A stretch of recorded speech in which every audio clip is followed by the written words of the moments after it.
let's be clear, President Trump had actually called out Nigeria face to face with Buhari in 2018 when they met. The difference is Trump asked him nicely, stop the killing of Christians in Nigeria. It was direct engagement. And afterwards, they went back into the White House and they signed a trade agreement. So Trump was able to engage with him to resolve this issue and still do business with him. What has happened? After Trump left, the Democrats came in and they completely stopped an evaluation of Nigeria. And so, of course, when Trump came back, the situation had worsened since the last time that, he complained about it 7 years ago. And unfortunately, instead of addressing the issue, the Nigerian government started denying the facts. You see, when you are accused of stealing the goat meat, your response should not be, who would have stolen that kind of salty meat anyway? Because by your response, you admitted guilt. The Nigerian government, instead of saying, look, we are addressing the issue, this is what we have done, they say, hey, it's not only Christians who are being killed, others are being killed. It's an admission of state failure. And this is why we are where we are now on this issue. But let me point out something very important. Trump has announced the designation. But then the next phase is sanctions.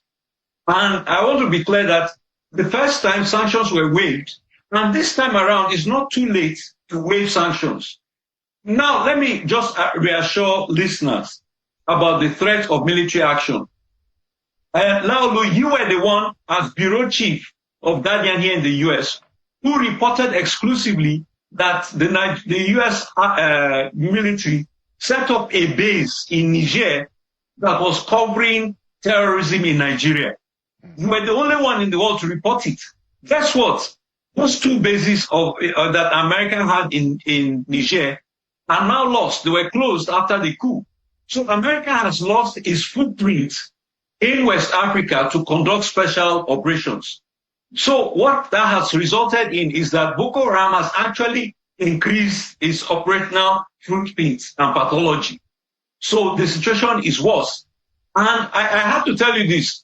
I do not believe that President Trump is going to unleash any attacks on Nigeria for two reasons. One, historically, the U.S. military has been reluctant to fight side by side with the Nigerian government because they don't trust the Nigerian military.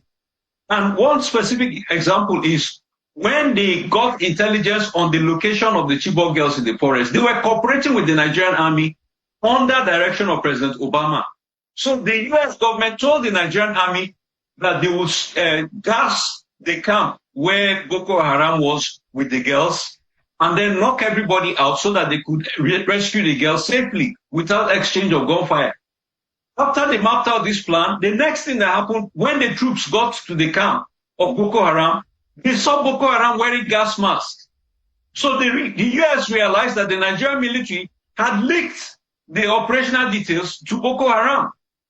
This is why the U.S. does not want to work directly with Nigeria with boots on the ground, because they do not trust